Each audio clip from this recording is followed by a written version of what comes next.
Tonight on CBC Vancouver News. It's not for sale, won't be for sale. But never say never. Never say never.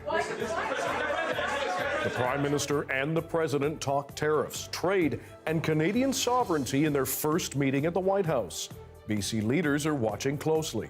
The Prime Minister did a very good job of walking a very fine line. I was very disappointed to hear or to not hear the issue of softwood lumber raised. Also, stopped and they asked us to open everything up. They asked us if we were carrying anything. American customs agents are doing extra checks on cars heading into Canada. And it's not exactly clear why. I don't have 6 hours to go, just a half an hour. Plus, if you don't like the facts of a situation, then go to the source of the facts. Don't go after the journalist. We're human beings. We hurt. We bleed. harassed for doing his job. A BC crime reporter goes to the courts to protect his well-being. This is CBC Vancouver News.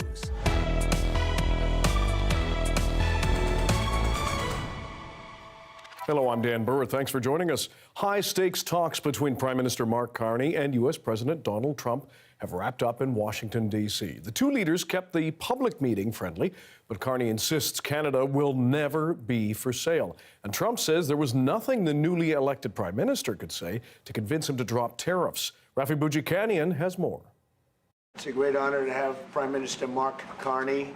The Oval Office hot seat, where Prime Minister Mark Carney started off by earning praise for getting the Liberals back on government benches. His party was losing by a lot, and he ended up winning, so I really want to congratulate him. You're a transformational president, focus on the economy. But both men downplayed expectations they would find common ground on trade as easily as they exchanged those compliments. This is a bigger discussion. There are much bigger forces involved. Carney and the Canadian delegation remaining largely quiet as the president rattled off some of his rhetoric that has so angered this country over the last couple of months. We want to make our own cars. We don't really want cars from Canada. We really don't want Canadian steel, and we don't want Canadian aluminum and various other things. But the Prime Minister did push back on one point. Mr. President, you had said that Canada should become the 51st state. No. Well, I still believe that, but you know, it takes two to tango, right? Well, if I may, as you know from real estate, there are some places that are never for sale. That's true. We're sitting in one right now, you know, Buckingham Palace that you visited as well. That's true. And having met with the owners of Canada over the course of the campaign last several months, it's not for sale, won't be for sale. But never say never. Never say never. Trump himself more audibly negative over the other major irritant in the relationship between the two countries since he reclaimed the presidency. Is there anything he could say to you in the course of your meetings with him today that would get you to lift tariffs on Canada? No. Why not? Just the way it is. Carney was eager to paint a positive picture after the meeting. I look forward, not back, and I think we established a good basis today. As I said before I came here, I wouldn't have expected white smoke coming out of this meeting. Some next steps will hinge on the key ministers Carney appoints to the Canada-US file. He's expected to announce his cabinet next week and says talks with Trump will continue when he visits this country during the G7 next month. Rafi Boudjikanian, CBC News, Ottawa. While Prime Minister Carney was in the White House, a delegation from Washington State visited BC's capital. Katie DeRosa has more on their concerns about Trump's trade war. Mark Carney's entire election campaign led up to this.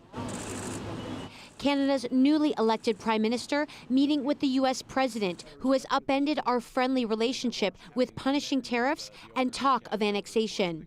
Trump crediting himself for Carney's win. I think I was probably the greatest thing that happened to him, but I can't take full credit. Then the 51st state talk. No, well, I still believe that, but you know, it takes two to tango, right? Carney shutting it down. It's not for sale, won't be for sale, ever. In the BC legislature, Carney is earning some praise. The Prime Minister did a very good job of walking a very fine line. I think the difficult work now begins, the work that's going to happen behind closed doors. But also criticism. I was very disappointed to hear, or to not hear, the issue of softwood lumber raised. BC's Forest Minister remains hopeful. It's a big issue for us here in British Columbia, and I think it's a big issue for Americans as well. The White House meeting coincided with a visit to Victoria by Washington State's Lieutenant Governor Denny Heck. He's condemning Trump's 51st state rhetoric. Well, first of all, it's deeply offensive. And amid the ongoing trade war, Heck notes that Washington State is BC's largest trading partner. Neither economy is aided or helped by this at all. He also points to Point Roberts, Washington, just south of Tsawwassen, as an example of the close ties between Canada and the U.S. It's why Denny Heck hopes the economic conflict will be short-lived. Mark Carney calls his discussions with Donald Trump constructive, while the president indicated that immediate changes to tariffs are not in the cards. Katie DeRosa, CBC News, Victoria. Now, speaking of the border, if you've crossed the Canada-U.S. divide recently, maybe you've been caught in delays. Many drivers heading north have reported extra checks by American customs agents as they go into Canada. American officials are calling it a national security measure. But as John Hernandez reports, some Blaine residents fear it could further discourage cross-border business. It's an additional checkpoint not often seen at the Peace Arch and Pacific Highway border crossings. U.S. Customs officers stopping and searching northbound cars before Canadian Customs. I had a party, and so I'm taking people back and forth to the airport. This driver was stopped there 4 times over 3 days. 2 days there was dogs, 1 day no dog. You just get used to it. You open your windows, glass is off. It's a bit scary. It's a little intimidating. Both Canadian and American drivers say they've been questioned. Well, they stopped and they asked us to open everything up. They asked us if we were carrying anything, picking any people up back and forth.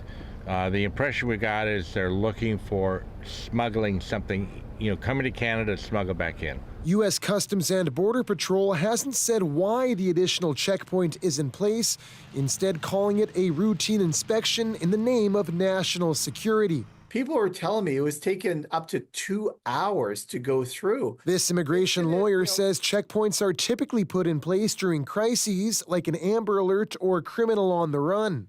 But what's new is they're doing them every single day, which I've never seen in 25 years of practicing immigration law. Saunders says the extra screening could deter even more Canadians from traveling to U.S. border towns. April already saw a 51% drop in vehicle traffic heading south compared to 2024. This is the nail in the coffin, right? When Canadians hear that they're doing these outbound checks and they're taking, not minutes, but hours, nobody's going to come down here. I don't have 6 hours to go, just a half an hour. I mean, we'll see when we come back. I don't know exactly what they're going to entail, but... An extra layer of security between neighboring nations whose relationship is already strained. John Hernandez, CBC News, Surrey. A veteran Vancouver crime reporter is speaking out about being harassed for doing his job. As Chad Pawson reports, Jeremy Hainsworth eventually had to go to the courts to protect his well-being. For decades, Vancouver reporter Jeremy Hainsworth has covered courts and crime and endured abuse along the way. I faced a lot of harassment, a lot of vile comments, emails, threats, being spat on, having my tires slashed, but I have never had what I perceive to be death threats. That all changed 2 years ago when Hainsworth wrote this story about a Vancouver man in his 40s convicted of causing a disturbance at a Burger King and resisting police. The man wasn't happy. After I wrote about him, he came by my office. He was aggressive, a threatening stance. I did not engage. I went back inside. Then the emails started. I received an email that said he hoped we all died terrifying deaths and that he wanted to watch. That left me terrified. Hainsworth called police. Officers then asked the man to stop. When that didn't work, Hainsworth turned to the courts here, and a 3-day trial resulted in a 12-month restraining order. What I honestly hope is that this man accepts the help that he clearly needs. You know, I've made mistakes in my life, and I can have compassion for people who need some help. The man convicted, 42-year-old Christopher Sears, represented himself in court and argued his emails and phone calls weren't threatening. It's a familiar story for journalist Jody Vance. I had 7 years of online criminal harassment every single day in my life, and I thought it was just part of the job. And I've since learned it's not part of the job, and it shouldn't be part of the job. Vance also turned to the courts. Her story ended in a guilty plea for criminal harassment from a 53-year-old man, but she's still in court with a civil suit seeking damages. She hopes her case will eventually help improve working conditions for others. I want to protect those who want to be a part of a free press in this country. We know how important that is. We see harassment growing by the day against the media, against journalism. And it has to stop. Reporter Jeremy Hainsworth hopes to move on with his work and has a message to people who would attack it. If you don't like the facts of a situation, then go to the source of the facts. Don't go after the journalist. We're human beings. We hurt, we bleed, we have emotions. And things like this are extremely painful and horrible to go through. Chad Pawson, CBC News, Vancouver. BC's chief coroner is reopening the investigation into a young Indigenous woman's death, and he's ordering a coroner's inquest the day after her family called for one. 20-year-old Tatiana Harrison's body was found on a yacht in Richmond in 2022. Her mother was told criminality was not suspected and her death was from fentanyl poisoning. The coroner's report later said she died from sepsis. On Monday, several groups announced that an independent forensic pathologist review was disputing the coroner's findings. Now, Chief Coroner Dr. Jatinder Baidwan is reopening Harrison's case and ordering an inquest. The families of Chelsea Poorman and Noello Soup, who also died in 2022, also want an inquest into their deaths. Those investigations remain open. Vancouver police are looking into several violent acts over the past 24 hours, one of them deadly. The force says a 48-year-old man was stabbed and killed in Chinatown on Monday night. The suspect in this case is outstanding. However, police, our investigators, don't believe that the incident was random. The force says the victim was found in front of the West Hotel on East Hastings and Carroll Street just before 9 p.m. by a witness who flagged down some officers. First responders treated him, but he was later pronounced dead in hospital. Officers are also looking into a shooting at McLean Park in Strathcona on Monday night. They say around 10 p.m. they found a man with serious injuries. He was rushed to hospital and is expected to live. Police believe the suspect and victim were meeting near the park before shots rang out. They say this also is not a random incident. The RCMP says a teenager has died after a hiking accident near Lions Bay Sunday afternoon. Police were looking for two hikers who got separated and lost. Officers were told one fell down a gully and the other went off trail to look for them. The 16-year-old victim who fell was found unresponsive and later died. Search and rescue crews found and pulled out the surviving hiker, who they say is also 16. This is the third young hiker to die in BC mountains in recent weeks. Rescue staff say they're very concerned about people slipping and falling in the backcountry with snow and ice still on many trails.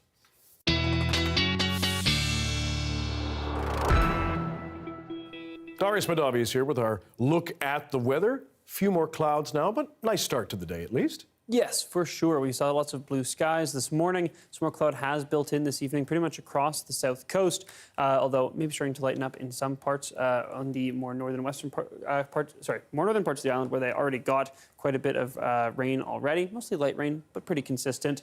Some of that rain also breaking into the interior, as you can see here. But if we focus on the south coast, you can see those showers continuing to make their way south, likely reaching the South Island and the lower mainland by early tomorrow morning. Then things remain unsettled, so we may see a couple more showers pop up on parts of the island through Thursday. And then as we get into Thursday and Friday here in the lower mainland, we should see some more sun alternating with those clouds. In terms of temperatures, we're not going to reach those highs that we saw today anytime in the next few days. So for now, enjoy seasonal temperatures and a mix of sun and cloud after those showers tomorrow morning. That sounds good. Thanks, Darius. Thank you. Canada's federal NDP has a new interim leader. Vancouver's Don Davies will take up the task. After the break, we'll tell you more about what that means for the party's future.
The Vancouver Police Department's longest-serving sergeant is facing demotion and other consequences after he admitted to acts of sexual harassment involving 5 women.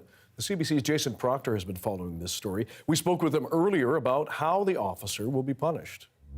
Well, so Dan, his name is Sergeant Kieran McConnell. He's going to be demoted, as you say. He's also going to be suspended for 20 days. That's actually fairly severe in terms of the Police Act and what's offered. And in terms of what he admitted to doing, he admitted to sexually harassing 2 colleagues and 3 students. He taught at a number of various universities around the province. You know, he was in a leadership role as sort of one of the leaders of VPD's gang squad. He admitted to sending unwelcome sexualized texts and messages via social media asking women about, you know, their color of underwear or his sexual fantasies and that kind of thing. And these go back to between about 2016 and 2019. What new information do we know now, and what will the impact be on the Vancouver Police Department itself? Well, you know, what was sort of interesting today was we heard some of the words of the actual, women who complained here, who said it's affected their whole lives, their careers at the VPD. And the VPD, to that end, has been ordered to come up with a new standalone sexual harassment policy and to listen to these women, basically, to, read their statements and, basically adjust themselves accordingly to operate in the modern world. All right. Jason Proctor, thanks very much. A longtime Vancouver MP has been appointed interim leader of the federal NDP. The party chose Don Davies, who's represented Vancouver Kingsway since 2008. As Chad Pawson explains, while many are happy with the choice, the party faces big challenges after a bruising election result.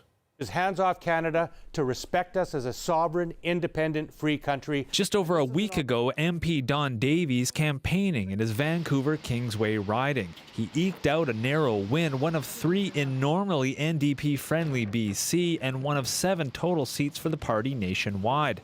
It's a vast reduction from the 26 it had in the last parliament. Those losses led to the resignation of long-term NDP leader Jagmeet Singh. But the party's not dead and could have a role to play in this upcoming parliament, able to supply the Liberals with the votes it might need. Leading them through this is Davies, a stalwart of the NDP. He's been in minority parliaments before, now stepping in as temporary federal leader. The party says that he will work closely with our caucus, council, and party members to set a path forward as preparations begin for a leadership race in the months ahead. His NDP colleagues, Labour supporters, and academics say Don Davies is a good choice. Don will help be fighting for people, to ensure that we get support for people, that we fight to protect our healthcare system and build affordable homes and build an economy that works for everyday people. And I'm quite confident in his ability to be able to lead us through what is a difficult time. I'm not going to sugarcoat it, but he's a hardworking guy, and I think he's ready to get to work. He's the senior most member of the much diminished caucus, having been first elected back in 2008, so he has a lot of experience. Political scientists say one of Davies' first priorities could be to convince the government to lower requirements for official party status, so that despite its diminished numbers, the NDP could qualify for additional funding, speak during question period, and be guaranteed seats on standing committees. Chad Pawson, CBC News, Vancouver. The BC SPCA says it has taken 83 Persian mixed cats into its care after their owner died. The family members of the deceased reached out to the agency for help for rehoming these animals. The SPCA says many of the cats need to be spayed or neutered. They also suffer from matted fur, broken teeth, gingivitis, and respiratory infections, among other things. Many were also underweight. 20 of the cats were taken to Kamloops. The rest are in Surrey right now. Now, some of them will soon be available to adopt, while others will need to be socialized before they're ready for their new forever homes. The view from up high, the top of the quad run at Apex Mountain in the Okanagan. A crisp -3 up there with plenty of snow, but down lower, much, much warmer.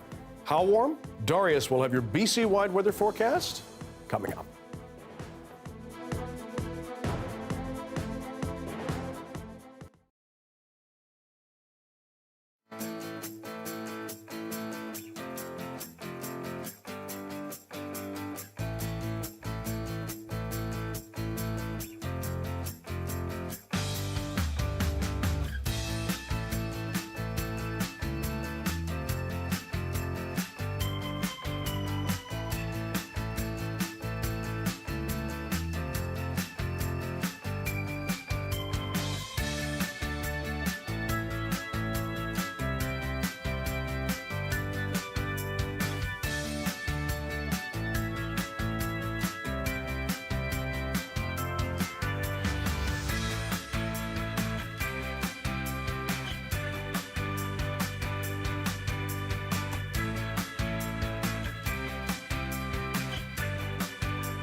Hi, I'm Amy Bell, and this is your CBC Inbox. CBC celebrates Asian Heritage Month through the language of movement, where every step tells a story. Throughout the month of May, we're shining a spotlight on Asian dance groups, showcasing the dynamic blend of classical, folk, and contemporary dance forms. These talented dance groups share their cultural heritage through stories and traditions, knowledge, and technique. Read and watch their stories at cbc.ca/bc.